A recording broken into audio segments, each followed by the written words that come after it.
दर्शकों नमस्कार। आज हम फिर मिल रहे हैं बिल्कुल एक ग्रहण के पर्व पर। ग्रहण देखिए, रोज अगर हम अच्छा काम करते हैं तो अमावस बहुत अच्छा फल देती है। मनोकामना पूर्ति की तिथि होती है अमावस्या। फिर उसके बाद हम उसके प्रत्यर्थ धन्यवाद देते हैं पूर्णिमा को, एक यज्ञ करके माता गायत्री को।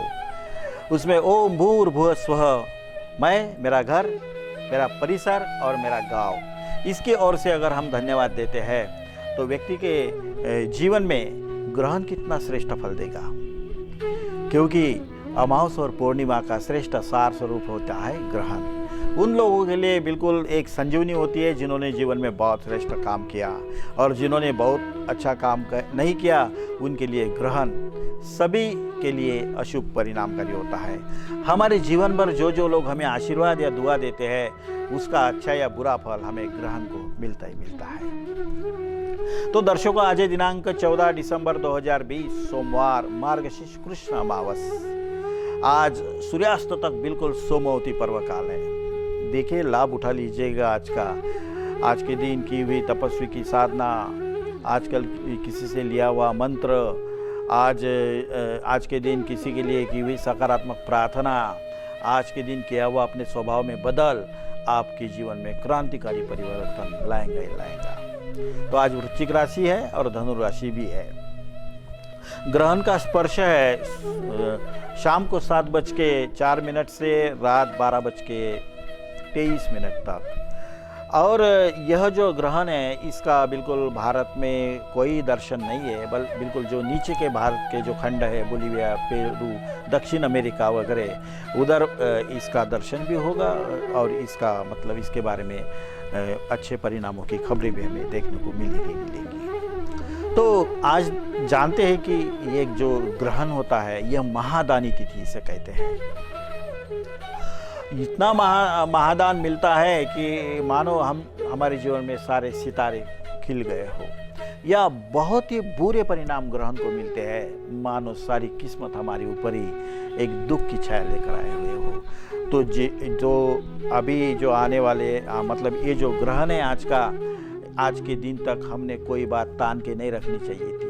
किसी का हमने ज़रूरत से ज़्यादा शोषण नहीं करके रखना चाहिए था।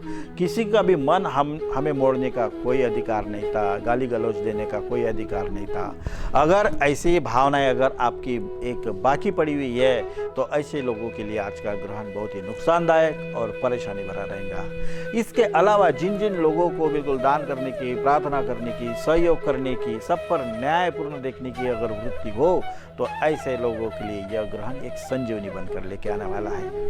तो आज एक जो हमारे कार्यक्रम के दर्शक है, एक नन्हे बालिका, नन्हे बच्चे, एक आदित्य उमक परिवार भातकुली से है। उनके परिवार में बहुत सुंदर लोग रहते हैं, सह परिवार जीने का आनंद भी लेते हैं।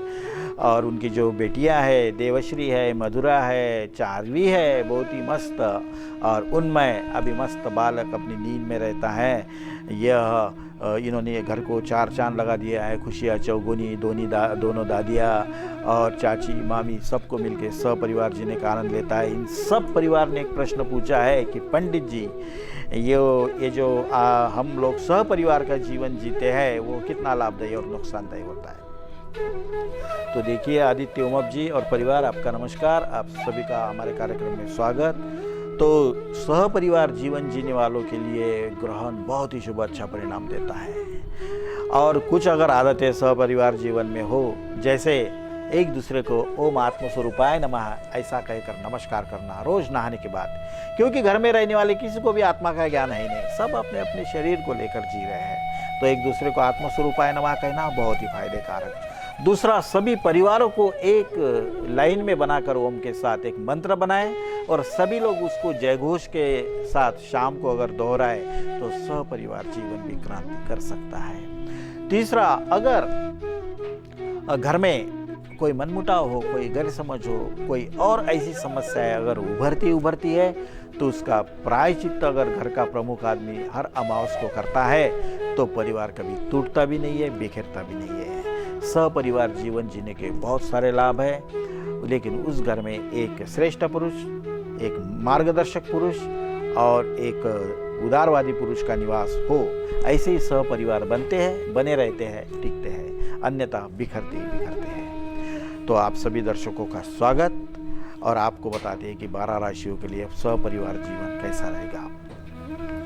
मेष राशि के लोगों के लिए सहपरिवार का जीवन बहुत ही शुभदायक होता है। खुद समझेंगे, लेकिन दूसरों को समझाने में कमी की वजह से कभी परिवार बिखरेगा आपका। वृषभ राशि के लोगों को बिल्कुल उनका सहपरिवार का जीवन 4 महीने के अंदर कलह पर आने की संभावना है, इसलिए अपने आप को एक कदम पीछे ले या समझौता करना हितकारक।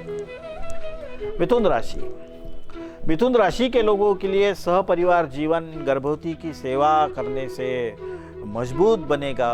बहुत ही गर्भवती को आदर देना, सम्मान देना, उसके लिए धन की व्यवस्था करना परिवार के लिए बहुत ही फायदेकारक रहेंगी।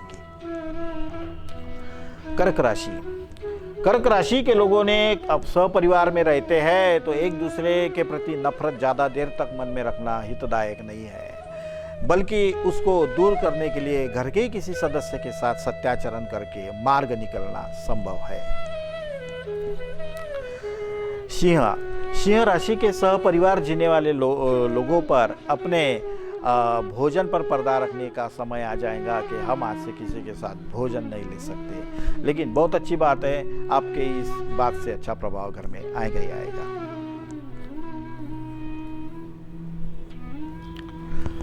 कन्या राशि के लोग अगर सहपरिवार जीवन जीते हैं तो अपने के लिए एक स्वतंत्र कमरे बनाना बहुत जरूरी रहेगा। एक ही कमरे में अगर वृद्ध, बालक और युवक आते हैं तो वो नुकसानदायक होता है।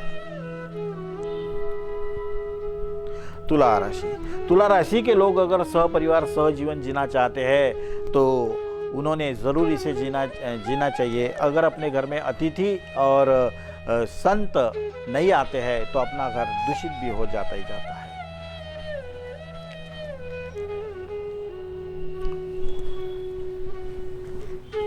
धनु राशि के लोगों को अगर अपने सहपरिवार जीने का अगर आनंद लेना है तो थोड़ी उदारता और थोड़ी सहनशीलता बरतना बहुत जरूरी रहेगा। थोड़ा नुकसान सहना पड़े, लेकिन लाभ ही लाभ आगे दिखेंगे।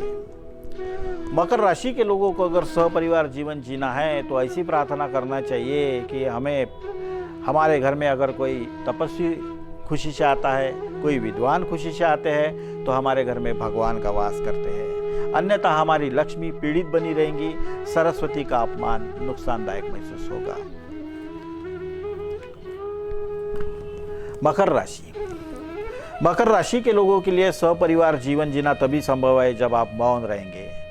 अनावश्यक शब्द, व्यर्थ वार्तालाप और किसी के भीतर दखलंदाजी देने के स्वभाव से आपको नुकसान हो सकता है। कुंभ राशि के लोग अगर सहपरिवार जीवन जीना चाहते हैं तो छल कपट से अपने भाव को त्यागना पड़ेगा, या अपने लिए अपने घर में ही जैसा देवघर होता है ऐसा घर में ही कोई और अलग घर रखकर, मतलब अलग निकलकर जीवन जीना पड़ना संभव है, वही आपके लिए सही भी है। मीन राशि के लोगों के घर में तो इतना सुंदर माहौल, मतलब सहपरिवार जीवन की वजह से इतना सुंदर माहौल आएगा कि बिल्कुल धर्म, संस्कार, उदारता और निष्ठा ऐसी बातों का वर्धन होगा। सभी के लिए एक दूसरे मार्गदर्शक या गुरु जैसे साबित होंगे। तो दर्शकों, आप सभी का फिर से स्वागत। हमारे एक ज्योतिष प्रतिष्ठान में सटीक भविष्यवाणी के साथ साथ अतुलनीय मार्गदर्शन निरंतर मिलते रहता है, वो भी बहुत ही अल्प दक्षिणा में। हमारे यहाँ कुमारी कन्याओं या युवकों के लिए मंगल ग्रह शांति की एक बहुत ही कम शुल्क पे व्यवस्था होती है।